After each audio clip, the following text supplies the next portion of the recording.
You can do it. You will be okay, and it might even go better than you think. Hi, I'm Michaela. Welcome back to my channel. I talk about all things motherhood and how to not just survive motherhood, but how to actually enjoy it.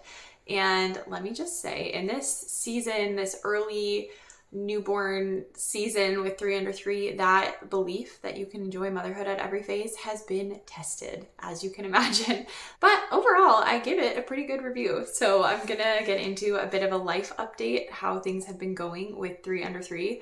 I love making this kind of video because this is the kind of video I watch whenever we're coming up on a new transition. You know, my first baby, my second baby, my third baby, each time, my whole pregnancy.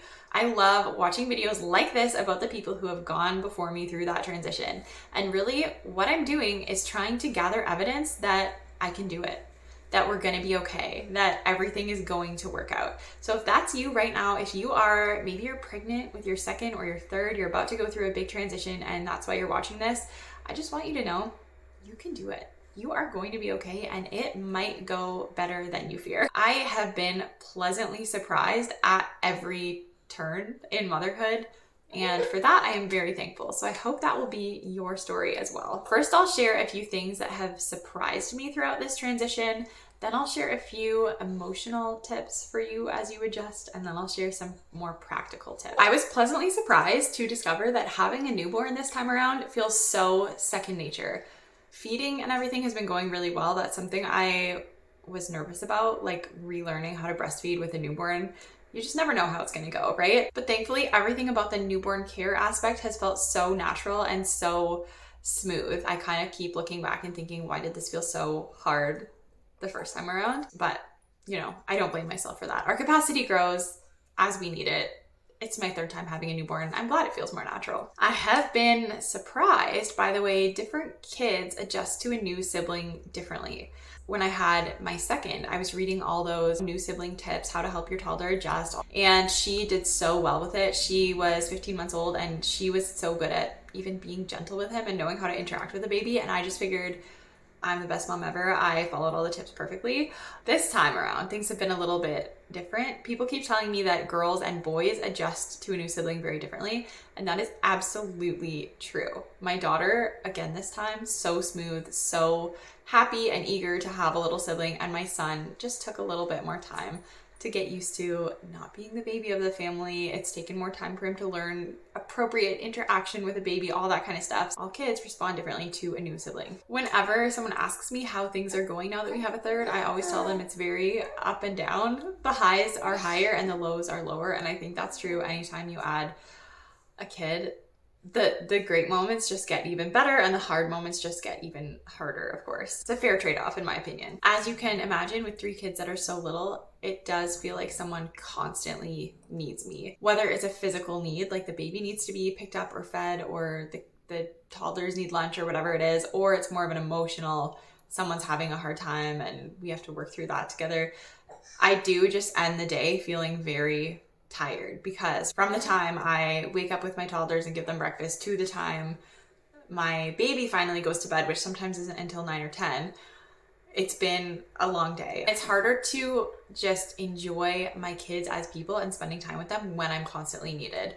So of course that's something I have to battle mom guilt over a little bit, especially with my newborn, because I keep thinking, when my oldest was born, I just stared at her all the time, and I'm still staring at her. And now at her brother too. My newborn, my third child, he is the one that I almost feel like at the end of the day the other kids go to bed and I'm like, oh, you're here. You've been here all day. I've been responding to his needs, feeding him, putting him down for naps, all that good stuff. And I almost forget that he's there and that I'm doing it, and I don't get to just soak him in as much, which is of course just sad. But that's one reason I'm so grateful to have a very supportive and present husband, because when he's there and we're in it together, that's when I actually get to enjoy all of my kids and really savor the moments and just enjoy watching them interact and spending time with them as people. So I'm gonna get into some tips. These are kind of emotional tips to help you manage the transition. Number 1 is to lower your standards. You really need to prioritize. You really need to simplify your systems as much as possible.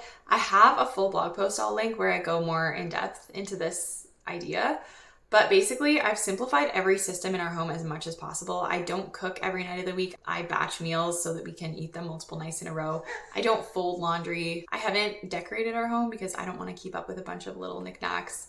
Just things like that. You will probably need to let go of some things, even some things that you like doing, just for now. If everyone's fed, if everyone's clothed, if everyone's safe, you're good. You might not have capacity for much else, and that's okay. Number 2, get support. And by that I mean, first and foremost, your husband. Be honest with him. That was a cute sneeze. Be honest with him about what you need. This isn't the time to be passive aggressive and just hope that he notices you drowning. You're gonna need to be proactive and tell him what you need and what is genuinely helpful. With 2 kids, if you have to do everything by yourself, you kind of can. But with 3, especially 3 this little, you truly just can't. You're going to need to have support and communicate well with your husband. Number 3, don't judge this whole season by one day, whether it's great or whether it's horrible.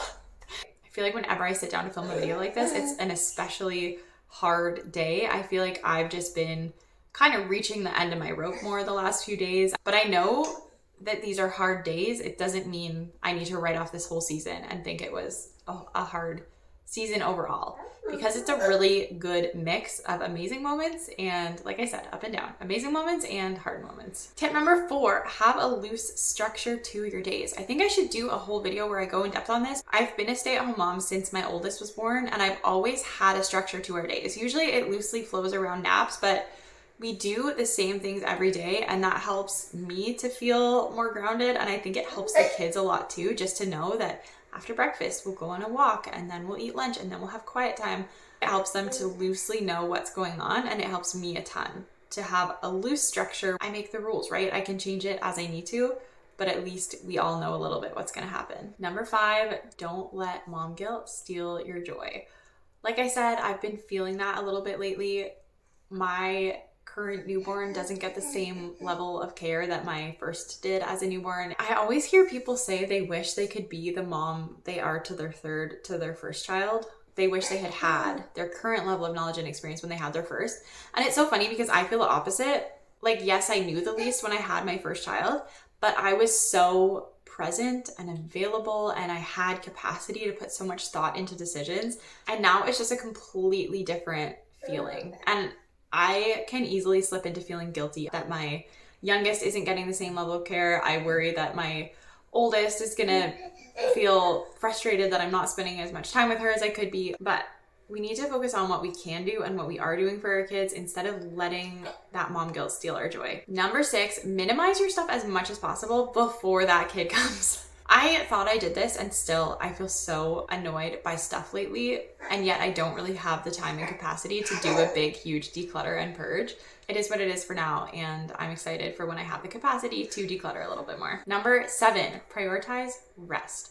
I know that sounds hard because, like I said, someone needs me at every moment of the day, but that means that once my youngest is in bed, I'm going to bed too. And especially when I know I'm going to be waking up in the night, possibly with multiple kids, I need to go to sleep as soon as I'm capable. So I put my youngest to bed, I get in the bath to have a nice, warm, soothing bath, and get right in bed to sleep as much as humanly possible. I've also really tried to be consistent with quiet time with my oldest. She gave up her naps shortly before my youngest was born, but we started doing quiet time instead so that she can have just a little bit of a reset in the middle of the day. And I'm very intentional. If I get a magical moment where all 3 kids are in their beds and content or sleeping, that is not my time to start dinner or do laundry or get something done. That is my time to also rest, because I need that little reset in the middle of the day in order to keep functioning and keep being a kind person. Prioritize your rest. Don't feel guilty about it. You are going to be a better mom for it. Okay, now into some more, I'll call these practical tips. Number 1, postpartum recovery. You need support during that time more than ever. I believe so strongly that husbands need to take time off when you have a new baby. Not everyone feels that way. That's fine. This is a once in a lifetime moment that you are welcoming a new person to your family, and you don't want to be stuck in survival mode. You want to have time to let your body recover and then enjoy your newborn and enjoy that season, because it's so sacred. We only get to welcome each new baby to our family one time, and I don't want to spend it stressed out and overwhelmed. I'm fortunate to live in Canada where my husband is entitled to take 5 weeks off at 50% of his pay. So we take full advantage of that. But I think no matter what your situation, there's going to be some kind of financial sacrifice, but I think it's worth it because those early newborn days are priceless. It's worth any sacrifice that you have to make to have your husband home and present and available. Number 2, don't stress about baby sleep. It's okay if all your baby naps start in the carrier or in the car seat, or they're kind of a bit more on the fly. Your baby will learn to sleep. The nice thing is you've done this 2 times before. You know some things about baby sleep, hopefully, and just get them sleeping wherever, however it has to be. This isn't the time to be a perfectionist about a great newborn sleep routine. I relied so heavily on my baby carrier, especially in those early weeks. And even now, if he's not going to sleep and I don't have time to feed him to sleep, it's fine. I pop him in the carrier, we go on a walk, and then often I can transfer him to his bed, which is wonderful. Leaving the house. With each new child, I'm like, how am I going to leave the house with all these kids? So we don't have a perfect system. It's going to take some tweaking soon. But we have a minivan, and since my other 2 kids are still rear facing, we put the baby in the back because I find it easier to climb in the back of the van and pop the bucket seat in than having to climb in and strap someone in back there. So that is what we've been doing. It's kind of working. It's a pain when I'm just taking the baby somewhere. But if you have 3 super young kids, comment below. Let me know how you do this because I'm open to suggestions and ideas. Honestly, I don't take the kids that many places by myself because I want to keep them all safe. And that's hard for me in a public place to just have hands on everyone. So honestly, this is not our season to go that many places other than maybe people's houses and church, places that I feel very safe. But if we do go to the park or something, what I've been doing is putting the older kids in our double stroller and wearing the baby, and that has been working okay. But I am considering getting a wagon stroller, especially for next year. So if you have one of those, let me know if you like it, what you think, if I should do it. My last practical tip is to set up a safe zone. I have one of those big hexagon playpens in my living room right now. You'd think it's to put the older kids in, right? The ones who actually can move around. But what I've actually been doing is putting the baby in there.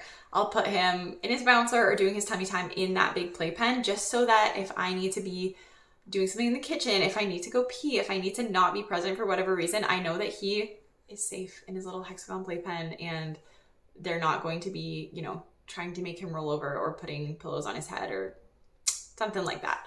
So those are all my tips that I've gathered so far. Like I said, we're almost 3 months into this, and my oldest will turn 3 in 3 months. So we get a full 6 months of 3 under 3. I hope these tips are helpful to you. And if you are also a 3 under 3 mom or a 2 under 2 mom, I would love to hear your tips as well. So definitely leave them in the comments.